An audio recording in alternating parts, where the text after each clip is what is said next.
Hello everyone, I hope you guys are doing great.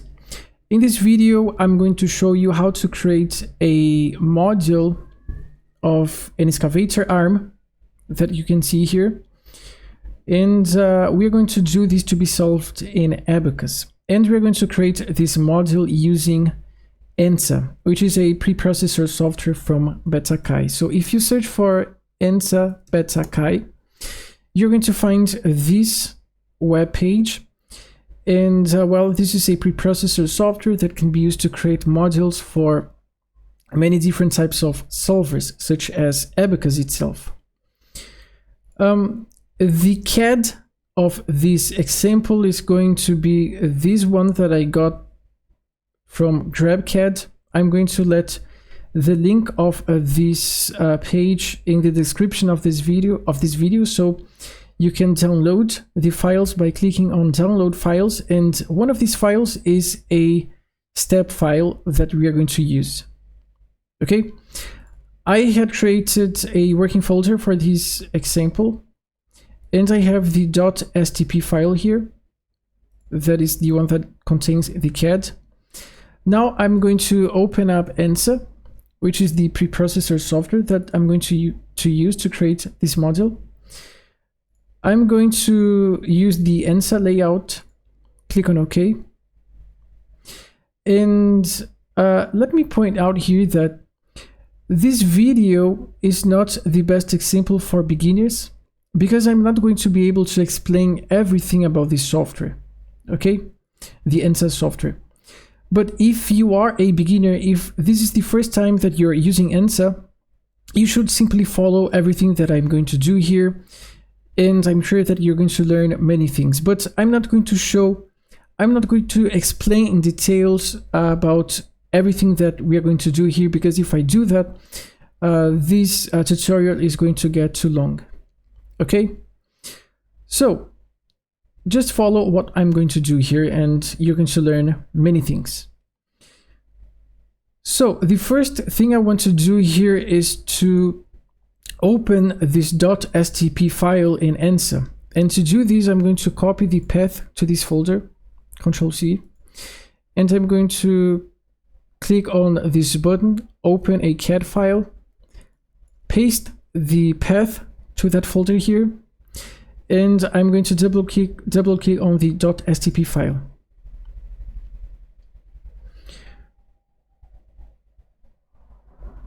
Now, here you see that we have the decks that we can choose. These decks are related to the solver that we are going to use to solve this module. You see that we have Natron, LSDyna, PumpCrash, Abaqus, and everything else. The one that we are going to choose here is Abaqus.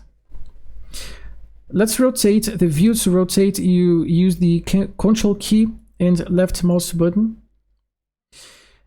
And I'm going to change the visualization of this module to PID. So click on this button, hold until you see these options and change it to PID, which is property. Okay, so each part has a different property, so that's why it's painted in a different color. And the next thing I want to do here is to, well, let me zoom in to some specific region, and you see that the visualization of this CAD is not pretty good. The resolution is not so good. So I'm going to go to the classic mesh module, and I'm going to use the length tool, select everything, middle mouse button, and I'm going to choose here the length to be equal to 2 millimeters, for example, and then press OK. And now let's zoom in to some specific region here, for example here, and you see that now the resolution of this CAD is much better. Okay, now the purpose of this tutorial is to show you how to work with rigid bodies and connectors. Okay, so everything that we are going to model here is going to be rigid bodies and connectors. and then we are going to create a mechanism by doing that. I recommend you to stop the video now and to look around this module to understand how it works, how this mechanism works. But basically here we have some hydraulic actuators that is used to rotate some parts about these bolts that we have in many different regions. And this is going to make this mechanism work. And also you see that we have this gear here that is connected to this smaller gear, and this is used to rotate this arm about about the y-axis of our of the global coordinate system that we have here. Now I'm going to start creating the rigid bodies that we are going to have in this module. I'm not going to try to explain too much, because I guess you're going to understand how this works during the creation of these elements. Okay, so first of all, we are going to isolate some parts. So I'm going to use these two, and I'm going to select PID as the selection filter. So left click on this button and then select PID, and then I'm going to select here this PID. So you see that it disappeared. This one, also this one, and that's it. That's all I need. Middle mouse button, and everything that we had selected is shown here. It was isolated. Now I'm going to use the lock tool to lock this view, and now I'm going to change here to classic mesh, and we need to create some shell elements just for visualization purposes, because since these are rigid elements, we just need some elements here to visualize the format of these rigid elements. So that's why we should create some elements here. Okay, at first we are going to create shell elements, and then we are going to transform it into rigid elements. Firstly, we need to define the size of the elements that are going to be created here. We can use the length tool and then select everything, middle mouse button. We had defined it as 2 only for visualization, to improve the resolution of the CAD. But now we are going to increase it to maybe 20. Click on OK. And now you see that these pink dots are distanced from each other by 20 millimeters. These pink dots are, if we click on this button, you see that the perimeter grids are activated. If I deactivate it, we see that we don't have anymore the pink dots. So the pink dots are perimeter grids. Let's activate it again. And if I use the measure tool and measure the distance between this one and this one, you see that the distance is equal to 22 millimeters. Okay, which is the distance we defined in the length tool.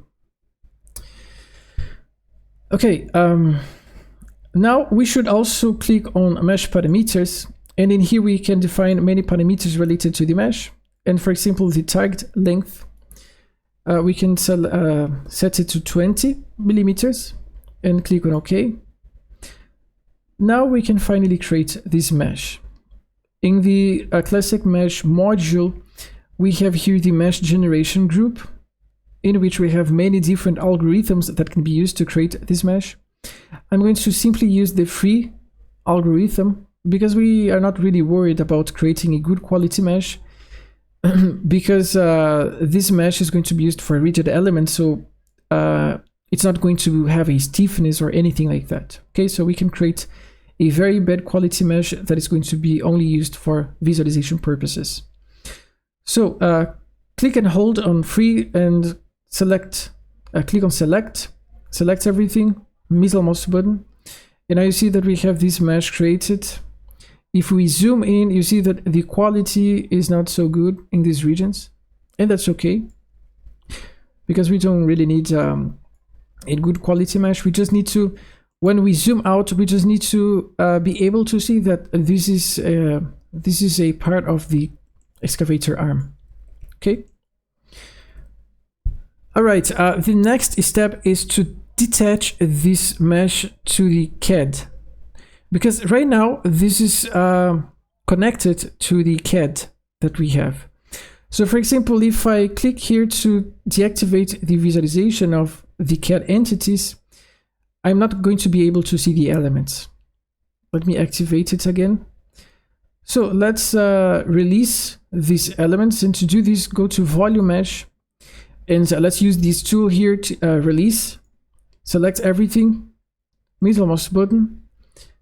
Now, if I deactivate the visualization of CAD, you see that we have only the elements showing up now, which is what I wanted.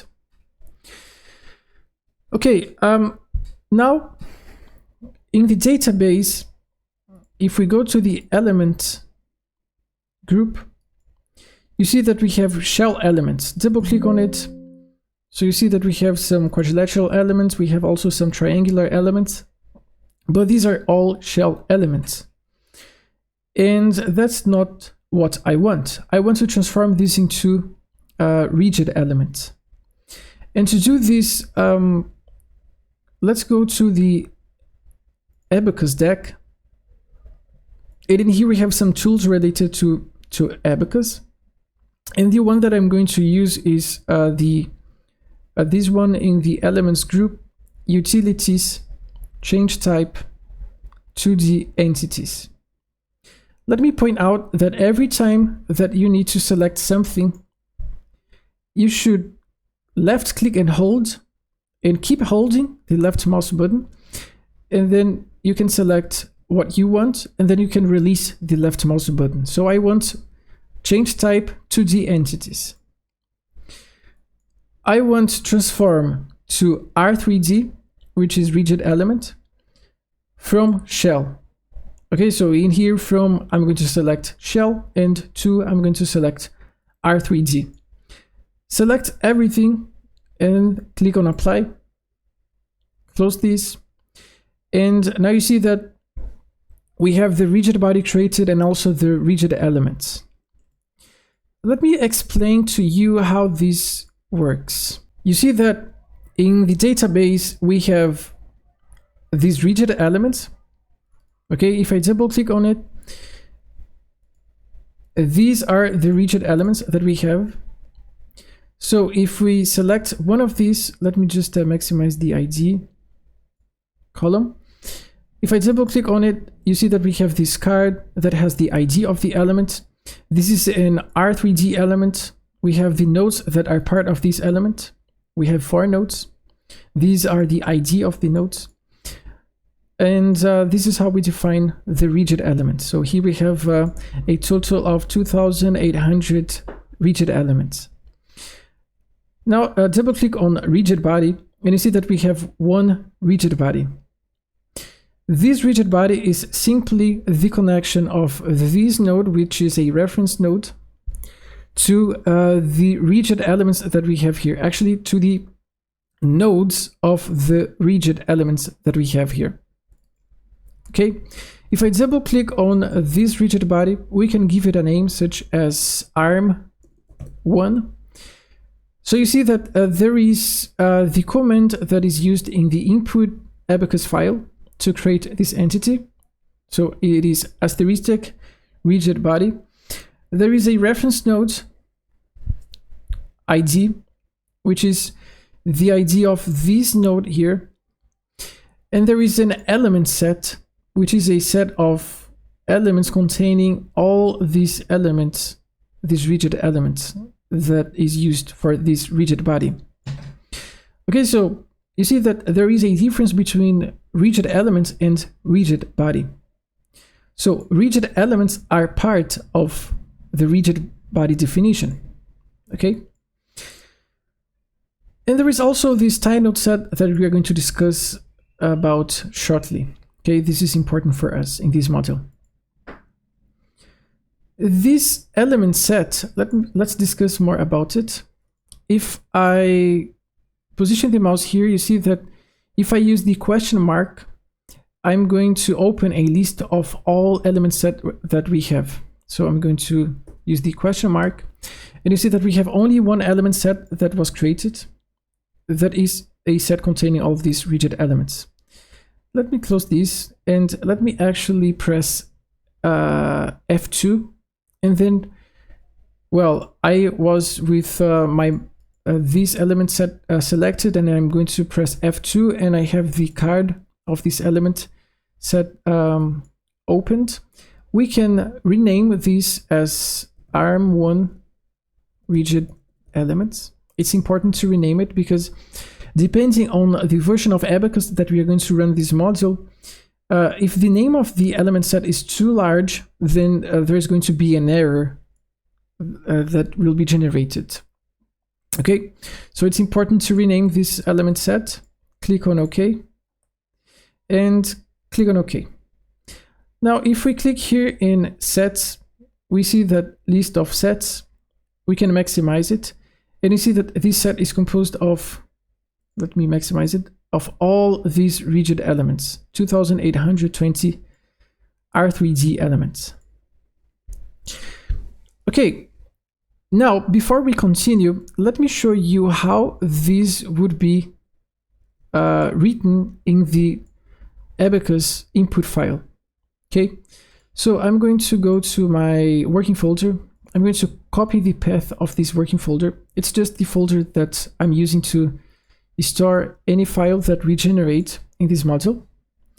And I'm going to click on File, Output, Abaqus. And then actually I have this folder already selected here. And I'm going to set the name as test. And the extension of this file is .inp, which is the file that we are going to input in Abaqus later to solve this module. Let's save this. And you see that my screen is not too large, so this window is not, we can't see this window completely. So to solve this, I'm going to reduce the size here. And then you see that the height is adjusted automatically. And then I'm going to reduce this height. The output format is related to the Abaqus version that you're going to run. So in my case, it's 2022. And here we can output everything. And actually, I'm going to output only what's visible, which is the rigid element and rigid body. And in the comments, I'm going to click on none. I don't want to create any comments. Click on OK. And now you see that the output is completed. If we go to the working folder, we see that we have this .inp file created. Double click on it. Or, well, if you have Notepad, I highly recommend you to install Notepad++, because this is a text file. So it's a good idea to have a good software to visualize text files. So I recommend you to install Notepad++ and open this file using this software. Okay. So you see that in here we have the definition of all these nodes. So double click on nodes, you see that we have all these nodes. In the definition of these nodes, we have the ID of the node and the X, Y, and Z coordinates. Now, if I Control F and search for element, asterisk element, press enter, we are going to have the definition of the rigid element. So you see that the type is R3D4. Every time we want to define a new entity in Abaqus, we have this command using asterisk and a word. So in this case, asterisk element is to create a new element. And then the type is R3D4, which is a rigid element with 4 nodes. Here we have the ID of the node and the ID, actually the ID of the element and the ID of the nodes that are part of this element. So for example, this is the element with ID 1. Let's search for this element here. Double click on rigid, and you see that the element with ID 1 is this one. it's positioned here in my case. It's this element. And let's right click on it and show only. Let me rotate the view. Double click on nodes, and you see that this element is composed of node 12, 11, 14, and 13. So that's why we have 11, 12, 13, 14 here, and this is the ID of the element itself. Okay? So this is how we define the rigid elements. And let's go now to rigid. Okay, so this is the command used to define a rigid body. We should define for this rigid body a reference node, which in our case it is this node here. This node can be used to apply boundary conditions, to assign a mass, for example, to this rigid body, and things like that. And this is the node that is connected to all nodes that are part of the rigid elements. And here we have the element set that contains all the rigid elements that we have created here. It is this set here. Okay, so this is how we define a rigid body. All right. Now that you understood how this works, let's create another rigid body. Let me deactivate the lock and let's show all. You see that we have some entities here. We have some curves and points here. I'm going to delete it. So in the database, select curve and point, right click and delete. Okay. Just to clean this module. And now let's deactivate the visualization of rigid body, because I don't really like the visualization of the rigid body. It's too dirty. And let's activate the visualization of the CAD. And the next, okay, actually, I forgot to include in this rigid body these two parts here. So let's do this. It's going to be interesting because I'm going to teach you now how to modify a rigid body in a way to include these new rigid elements.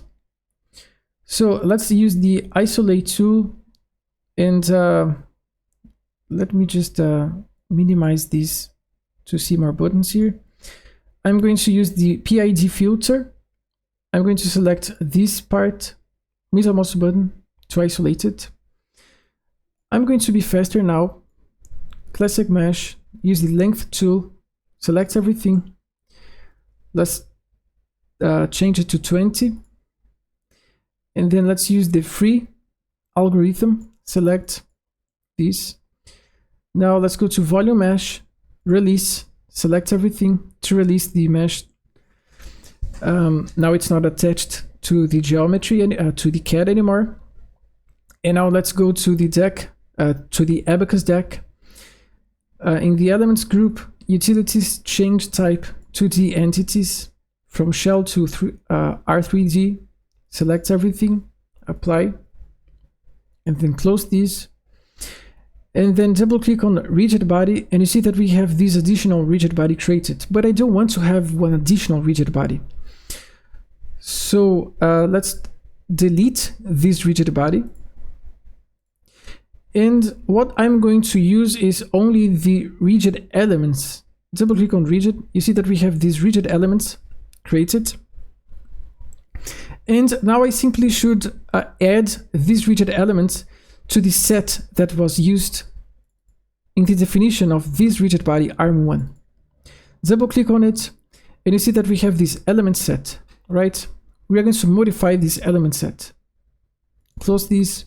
Let's go to sets, and then you see that we have this set. I'm going to, well, this is the set that we should modify. So right click on it and click on modify content. And you see that we have 2,820 rigid elements. Now I'm going to create a box selection like this to include these other rigid elements. Now we have 3,184. Okay. While you select this, you should let this the rigid selected here, because this is the selection filter that is used to select the entities. Middle mouse button, and you see that we have this element set that was created automatically when we performed that conversion. We can delete it because it's not going to be used. Okay, now we can click on Show All, deactivate the visualization of macros, and activate the visualization of rigid body by clicking here. And you see that now we have these elements included in this rigid body, which is what we wanted. Okay, so this is how we modify a rigid body. It's pretty simple. If you understand how the definition of a rigid body works, then you understand how to modify it. Okay, now I want to create another rigid body. So let's activate the visualization of the CAD. And the other rigid body that I want to create is, let's use the node function and select PID here. And I want to create a rigid body containing this one, this part, and also this part. And that's all we need. Middle mouse button. Okay, so this is going to be another rigid body that we are going to have in our model. And well, let's follow the same procedure that we had followed before. Go to Classic Mesh, Length, select everything, set it to 20, press OK.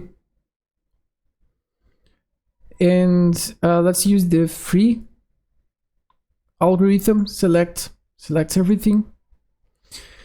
Now we have the shell elements created here. And let me point out again that this is just for visualization purpose. So you see that the quality is not good at all, and that's okay. These elements are not going to have any stiffness matrix being calculated for them, so that's okay. Now let's go to Abaqus deck. Actually, before, let's go to volume mesh, and let's use the release tool to release the mesh from the CAD. Now let's deactivate the visualization of macros. Let's go to the Abaqus deck. Utilities, change type, 2D entities, select everything. We are transforming from shell to R3D. Apply. And double click on rigid body, and you see that we have this additional rigid body created. Double click on it. Let's name it as ARM2. We have a reference node for this one. This reference node is automatically created on the COG of this part, on the COG of the elements that are part of this group of elements, on the COG of nodes actually, that are part of these rigid elements. Okay, so the position, if we click on here and F2, this position here is calculated as the COG of these nodes. Okay, here we have the element set that was created automatically, that is composed of these elements that we see here. If we press F2, we have the name of the element set. We should rename it as ARM2 rigid elements. Press OK and press OK. All right, now we have the other rigid body that we needed created. Now the next step is, well, click on all. We have these two rigid bodies, and now we should connect them by using a connector. We can use two different types of connectors in this example. We can use the hinge connector that is going to allow only rotation about the local x-axis of the coordinate system that we are going to create. Or we can use the Cartesian cardon connector, which is the most recommended one when we have only rigid bodies in the module. But at first we are going to try to use the hinge connector, And if it doesn't work, we're going to use the Cartesian cardon connector. Hopefully it's not going to work, because in that way I can show you how to use the Cartesian cardon connector. Well, if you want to know about the hinge connector, you should search for Abaqus User's Guide in Google, and you see that we have this first option, but we also have here some other options. For example, from this university, we have the Abaqus User's Guide that we can use online. I'm going to choose here, for example, this one, Abaqus Analysis User's Guide from this university. And here I'm going to select elements, connector elements. And here, let's maximize it. Connector elements, let's see. Connector elements behavior. Oh, not really here. Connector elements, and then connector element library. Guess it's here. No, connector type. Yeah, connector type library. And then if we go down, here we have the description of all types of connectors that we can use. And here we have, let me Control F and search for hinge.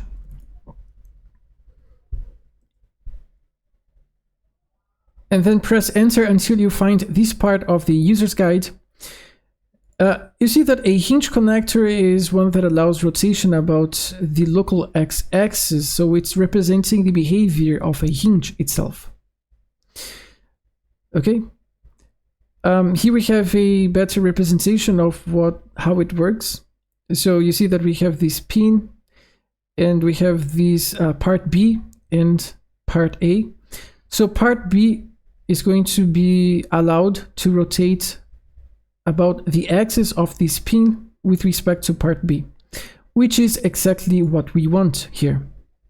Okay, I want this rigid body, arm 2, to be able to rotate about, let me show the CAD, about the axis defined by this bolt. Let me isolate this bolt. You see, well, we have just part of this bolt here.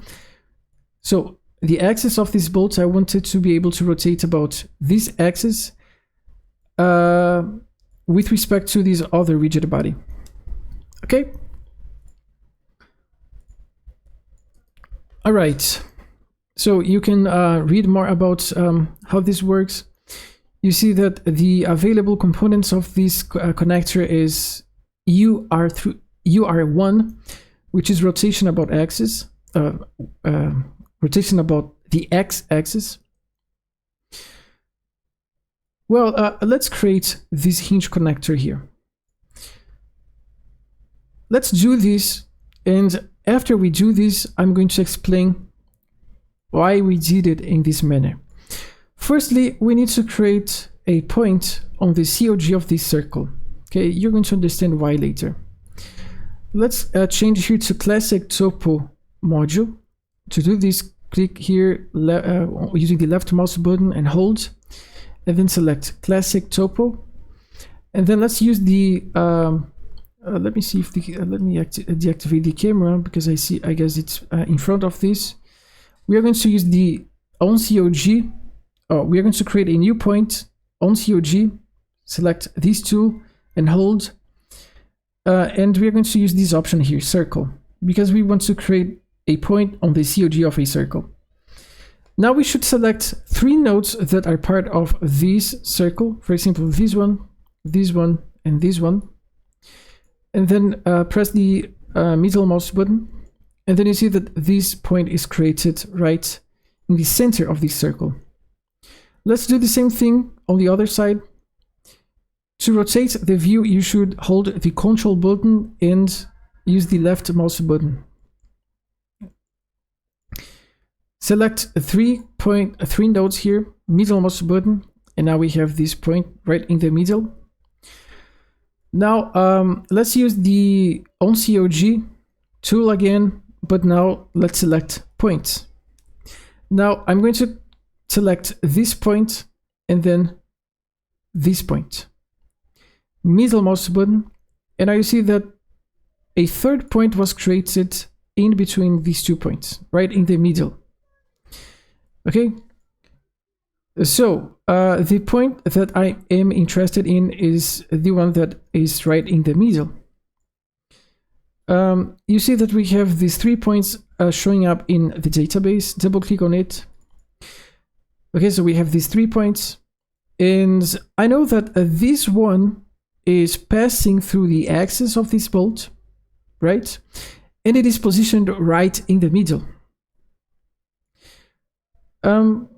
Let's deactivate the visualization of rigid elements by clicking here. Now we have only the 3 points.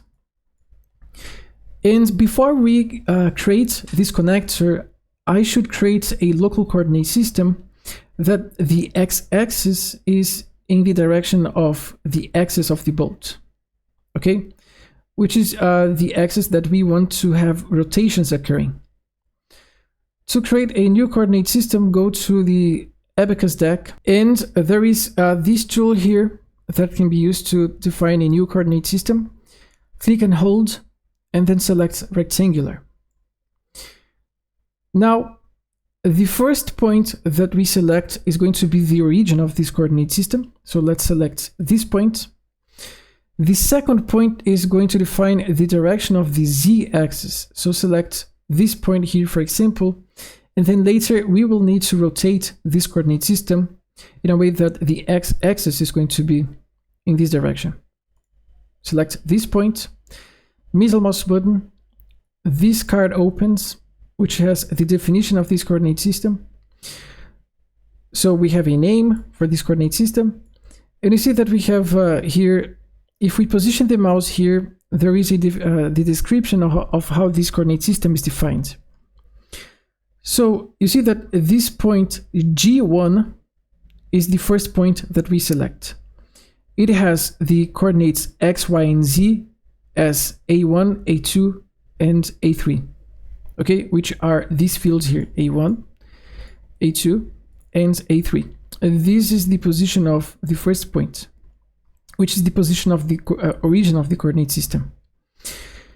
The second point, which is G2, has the coordinates B1, B2, and B3, and it is the point that defines the orientation of the z-axis. Okay, and the point G3 we didn't select, but if we select it, it would be positioned in the xz plane. Okay, so in that way we would be able to define the direction of the x-axis. Okay,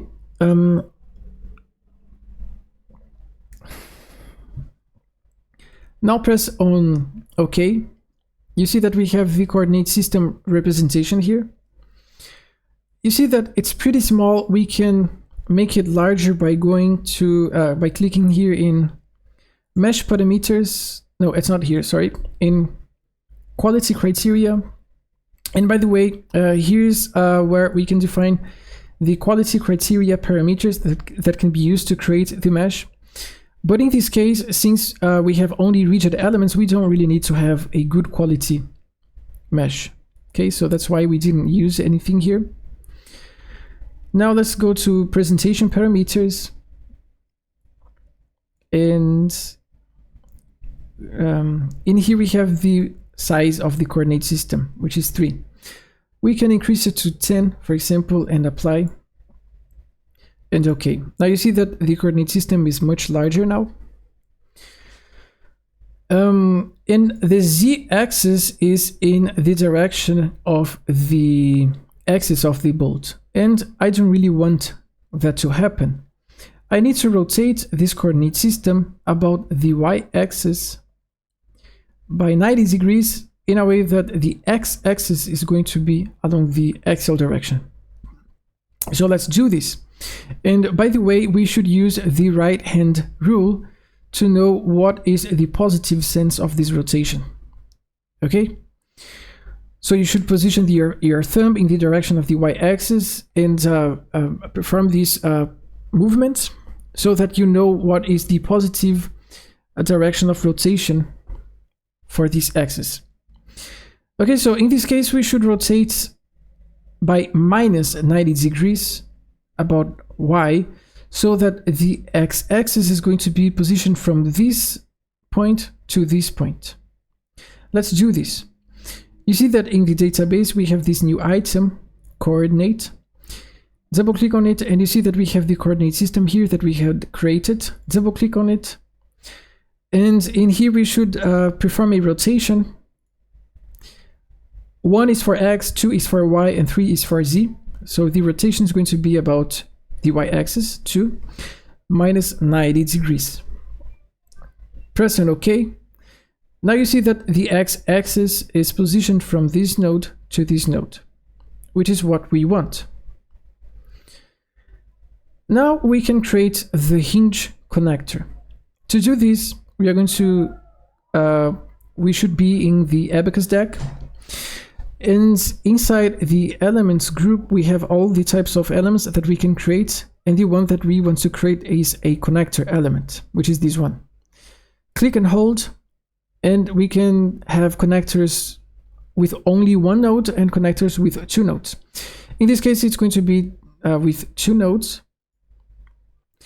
The first node is going to be this one, and the second node is going to be this one. Okay, middle mouse button, and then you see that we should select a part that this connector is going to be attributed. Let me try to minimize these and this one and maximize these.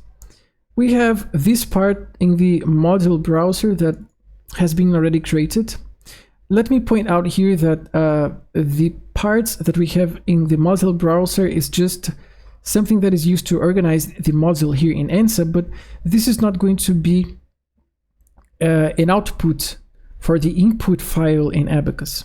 Okay, we can right click here and create a new part. Click here on the name, and then let's name this as connectors.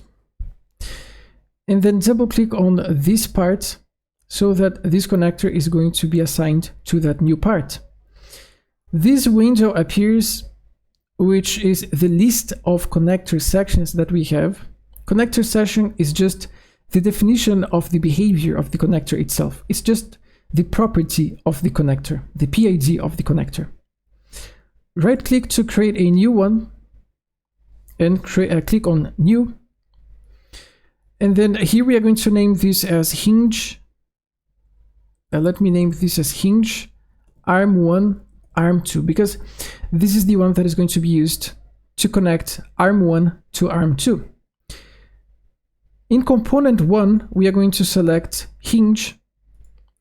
And depending on the type of connector, we can also have the component 2, which is the case of the Cartesian cardon connector. And then here we have the coordinate system that is used for the first node that was selected to create the connector, and the coordinate system for the second node. We are going to define the coordinate system of the first node. To do this, you see that if we position the mouse, here we have the options. If we use the question mark, we are going to open a list of the coordinate systems that we have to select. So let's use the question mark, and you see that we have that coordinate system that we had created here. Double click on it, and in here we have the ID of that coordinate system. For this type of connector, we can only define the coordinate system of the first node, and then the coordinate system of the second node is going to be automatically the coordinate system of the first node. We don't need to select one here. Okay, we don't need to set this to 1. You see that we can also define a material that is an MID, material ID, but for this connector we don't need to do this. Okay, we will need to do this for the Cartesian cardon connector, but for this one we don't need to define anything related to material. material for connectors is just how we define the stiffness of this connector. Okay, click on OK. And now you see that we have this connector session created that we can select. The ID is 3222. Double click on it. And this is the connector card itself. So this connector has an ID, and it's using this property that we have just created with ID 3222. If we click F2, you see that this card opens, which is the definition of the connector property. Click on OK. And this is the ID of node 1, and this is the ID of node 2 that we selected here. So node 1 is this one, and node 2 is this one. Oh, I forgot to activate the camera. Okay, so let's click on OK. And you see that now we have the hinge connector created. And this is the representation of this hinge connector. It's also showing the coordinate system that is used for each node. You see that for node 2, the same coordinate system is being used as node 1 automatically. And the important thing to notice here is that the axis 1, which is the x-axis, is in the right, it's oriented in the correct manner. Okay? Now, this connector is not really assigned to the rigid bodies that we had created.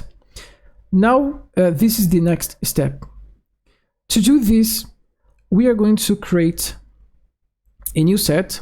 So let's go to Sets, right-click, New. And in the database, you see that we can select the type of entity that we want to select for this set. I want to select nodes. So here I should click on Node. And I want to select this node right here. Middle mouse button. And I'm going to name this set as ARM1 tie nodes. The output type is going to be nset because this is a set of nodes. A set is always a group of entities. So in this case, it's a group of nodes, which has only one node in this case. But later, it's going to be more nodes. We are going to include more nodes in this set. The ID of this set is 3. Let's memorize it. Click on OK. Here we have it. Let's close this. Now let's go to rigid body, and we have the ARM1 rigid body. Double click on it, and you see that there is this field here that is the tie node set. We are going to put that set that we had created in here. In that way, that node that we had selected is going to be attributed to this rigid body. It's going to be connected to this rigid body. So that's how the tie node set is used. Okay, so it's very important to know how it works, because this is how we connect a rigid bodies to other entities. In this case, we are connecting this rigid body to this node here that is part of this connector. So let's use the question mark here, and let's select this node set with ID 3 that has that node. Double click, and then we have the ID of the set here. Click on OK. Now if we zoom in, it's kind of hard to see, but you see that this rigid body is now connected to this node. You see that there is one line coming from this node now. Now we should do the same thing for this node. Let's create a new set that is going to have this node, middle mouse button, node set, and this is going to be ARM2 tie nodes. Click on OK. It's the node set with ID 4. Close. Let's go to rigid body, ARM2, and then in here we should put the ID of that node set. So if you don't remember, just use the question mark and double click on this one. It's ID 4. Okay, click on OK. And now this rigid body is connected to this node. We can see that there is one line that is connected to this node and that is related to this rigid body. Okay, now the last thing I want to do here is to make the position of this node to be the same position as this node. I like to do this because then the two nodes are going to be positioned right in this center, and well, if we keep it as is now, it's going to work normally. But the problem is that if we were to generate forces that are being created here, then this position is not going to be really a good position, because it's not going to be aligned to the center. And well, anyways, it's a good thing. It's a good thing to put the two nodes here right in the center of this bolt. And to do this, in the deck, in the Abaqus deck, we are going to use this tool here inside the nodes group, which is the match tool. Left click on it and hold and select manual. And then I'm going to select this node that I want to move. And I'm going to select this node that is the position that I want to move, this other node. Middle mouse button, and then close this window. And you see that now we have the two nodes positioned in the same place. If we double click on nodes and we create a box selection, you see that we have, let me maximize the ID column. You see that we have these two nodes in the same position. Okay, so if we open the card of this one, the X, Y, and Z coordinates is the same as this one. Okay. All right. Now let's activate the visualization of rigid elements. And these two rigid bodies are connected to each other by this hinge connector, so that this rigid body can rotate about the x-axis of this hinge connector with respect to this rigid body. Well, before we continue creating other rigid bodies and other connectors, let's test if this connection is working. So let's create some steps here to, for example, rotate this rigid body by 30 degrees, for example, and let's see how it's going to behave. Okay. All right. So here in the Abaqus deck, I'm going to create a new boundary condition, and I want to fix this rigid body. Okay, so this rigid body is going to be fixed. Let me activate the visualization of rigid body.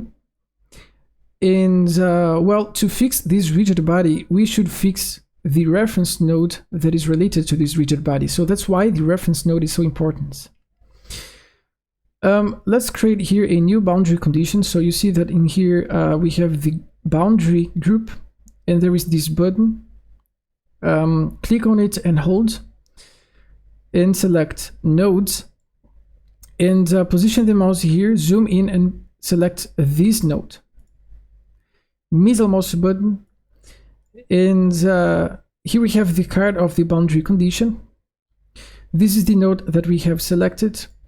This is the step that is going to be that this boundary condition is going to be defined.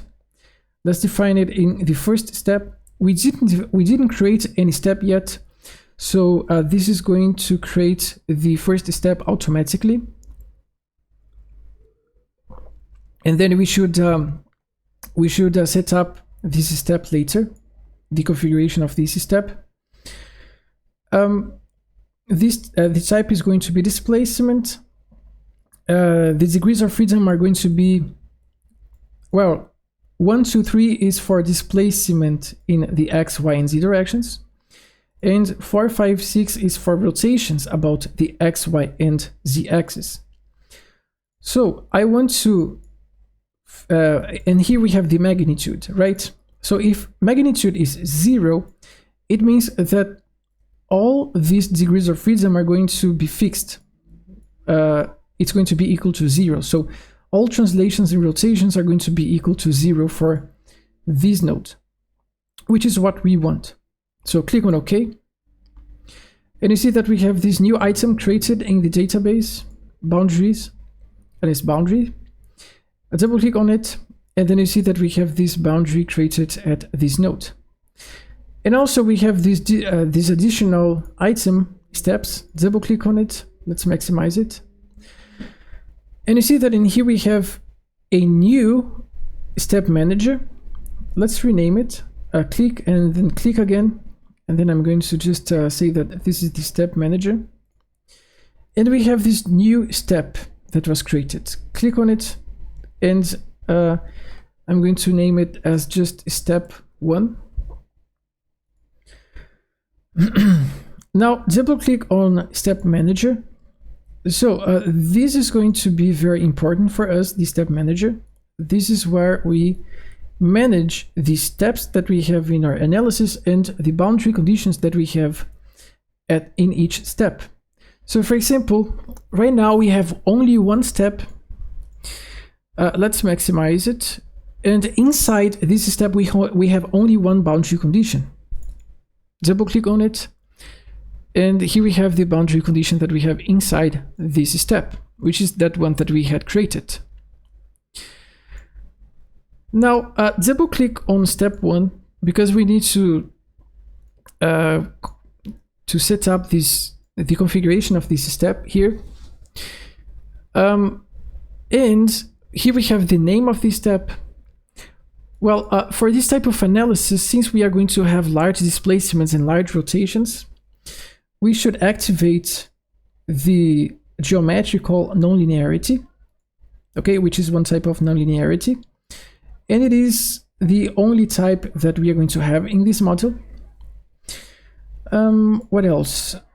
We should also define here the parameters. Oh, you see that the analysis type is set as static. In this case, we can let it as static. Okay, this is going to be a static structural analysis. So even though we are going to have some movements here, I don't want to take into account dynamic effects such as inertia and damping. So we can simply consider this as to be a static analysis. So when we have rotations, these are going to be divided into many static increments in between these rotations, as you're going to see later. Let's click here in parameters to set up the parameters of this static step. And in here, the only thing that we should set up is the time period. Well, for a static analysis, we know that the time is actually a pseudo time. It's not a physical time. A pseudo time works like just a percentage of load application. So we can set it as 100, for example, but usually people set it as 1, but let's set it as 100. 100 means 100% of load application. And we can set up the initial time increment. That is, in the first increment, how much of this load or displacement is going to be applied. We can define it as, for example, 10%. Okay? If you selected here, if you actually set here as 1, then here should be 0.1. That's the only difference. Okay? But I'm going to use 110. We can also set up the minimum increment and the maximum increment, but this is not going to be really important for us in this example. Okay, now click on OK. And the only thing that we need to set up here is the output requests. which is the output that we want. In this example, let's just select here in keywords, output, field output. Let's remember that a field output is a type of output that is obtained for a group of elements or group of entities. It could be a group of elements, group of nodes, group of connectors, a large group of entities.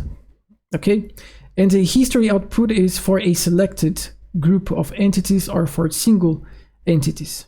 Okay, in this case I want a field output, and then insert, and then below that I want to have a node output, insert, and then click on identifying keys, and then in here we are going to search for U, maximize it, and select translations and rotations. Click on OK, and then click on insert. You see that these two items are created here. One that is just output field, and then the one below is a node output for displacements and rotations. This means that we are asking for translations and rotations for all nodes that we have in this module, because the type of output is field, so this is for all nodes. Okay, well, for now that's the only output that I want. Later we can define more outputs that we may want.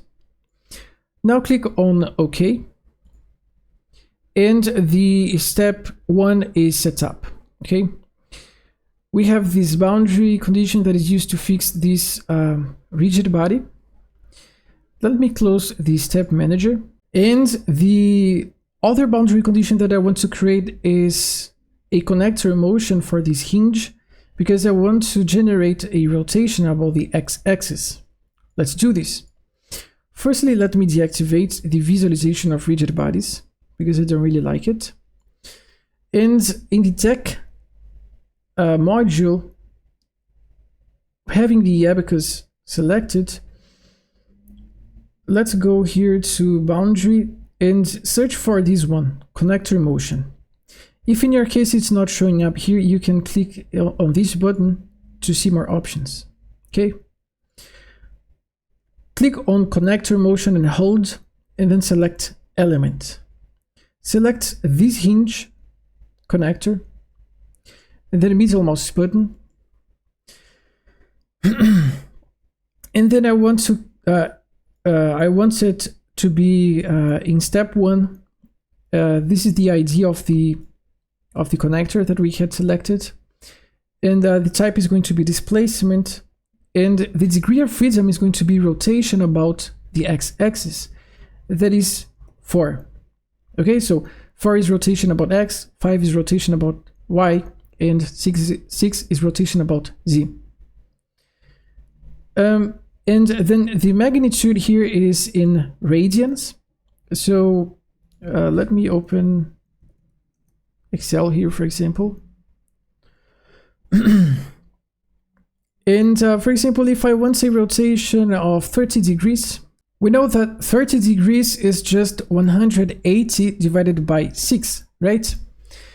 And 180 in radians is equal to pi. So in radians, we should have pi divided by 6. So this is the rotation that we want in radians. Let me Ctrl+C this and paste it here. You see that when I paste it, there is this additional space here that I should erase. So erase this additional space. And yeah, so this is what I want. Click on OK. Now let's go to Step Manager. Double click on it. Open up the Step Manager. And in step 1, we have, let me maximize this column. We have this connector motion that we had created, a rotation about X for this hinge. And we have this boundary condition that is to fix this rigid body. Well, I guess this is all we need for this first test. Now we are going to run it in Abaqus, but firstly we need to output what we have here. actually there is one very important thing that we should do before we output it. Click here in M to show the material. Oh, actually we don't have any materials here, right? We have only this material, but it's not being used, at least here. Okay, so in that case, we should use one tool here that is in Utilities. Click on this button and then click on Compress. If in your case you don't find the buttons that I'm using here, the functions, you can search for these functions here. So for example, I'm going to search for Compress. And then I have these here in Utilities, Compress. And in this Compress, I'm going to deselect here. I'm going to select all decks, and then I'm going to deselect here and then select again, so that I'm going to have everything selected. I'm going to click on Details so that I can see what is going to be deleted. So that it looks like there is nothing. And in Geometry, there are 20 curves and 44 points. Let's click on OK. Okay, now we can go to File, Output, Abaqus, and this is going to be ARM1, ARM2 .inp. Click on Save. The output format is 2022, and here we can select All, and in Comment, None. Click on OK. And now we have this new .inp file created. This is the input file for Abaqus. This means that now we can open up Abaqus CAE application, Abaqus CAE. And we can also run this module. There is no need to actually open Abaqus CAE application. Let me just go back here to this folder. We can also run it by using cmd command. Okay, I'm going to show you how to do this. But firstly, let me show you how to input this .inp file here in Abaqus CAE application. Click on with standard explicit module, maximize it. And then in here, we should input that module. But firstly, let's define the working folder. Here, let me copy this path. And actually, let me go back here and let me create one additional folder that is going to be named as ARM1, ARM2. I'm going to move this .inp file here. Let's open this folder, copy the path to this folder here, and go to File, Set Work Directory, and Ctrl-V, press Enter. Now, every file that is generated from this module is going to be saved there. Now click on File, Import, Module,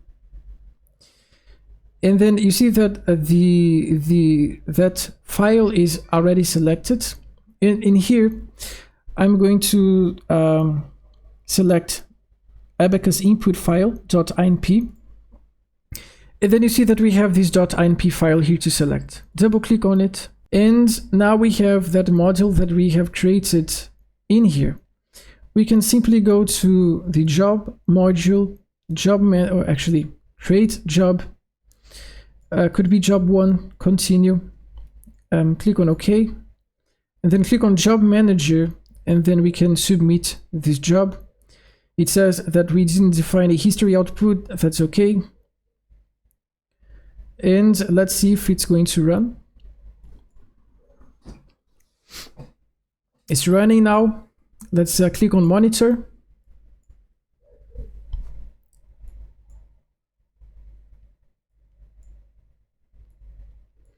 Okay, so you see that it started, well, it's almost finishing. Let's wait. Yeah, now it's completed. You see that in the first increment, it started with 10% of that connector motion, that rotation that we defined of 30 degrees. And then it applied more, let me see, more 10%.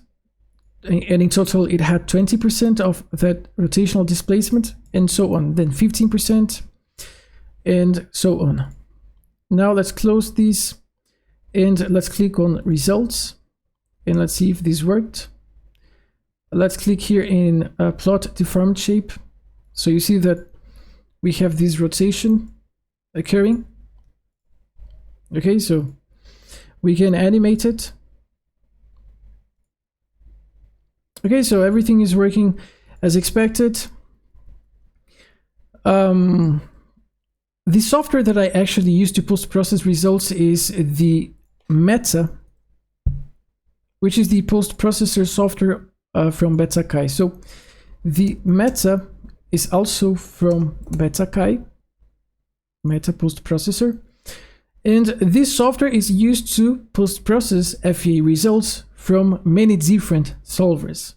Okay, so let me show you how to do this. We can search for Meta. I have it installed here. This video is not intended to show you how to install these softwares, okay? So you're supposed to have these softwares installed.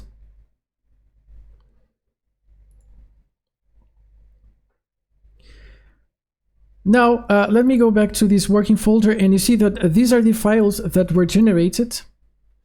And the .odb file is the one that has the results. Let me copy the path to this folder.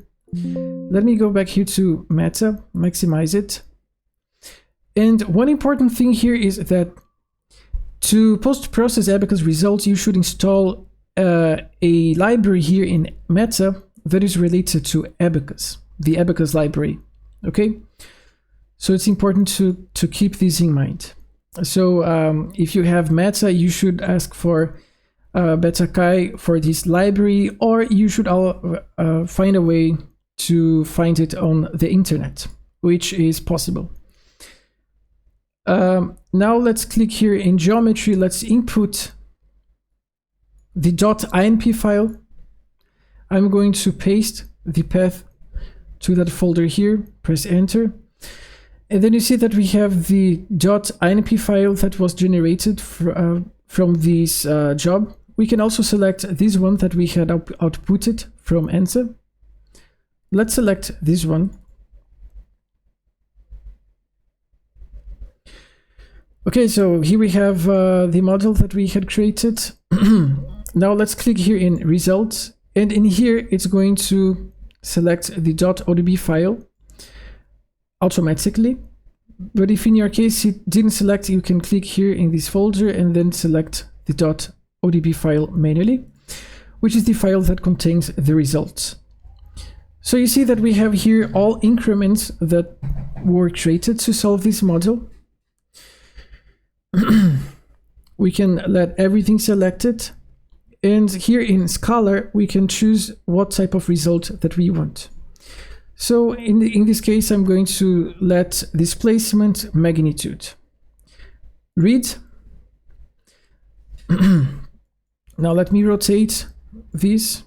To rotate, you should use the Control button. You should hold it and use the left mouse button. And then you see that in here we can see the increments of this analysis. Okay. Okay, so you see that there is a rotation that is occurring about the x-axis of this hinge, and this rotation is equal to 30 degrees, which is pi divided by 6.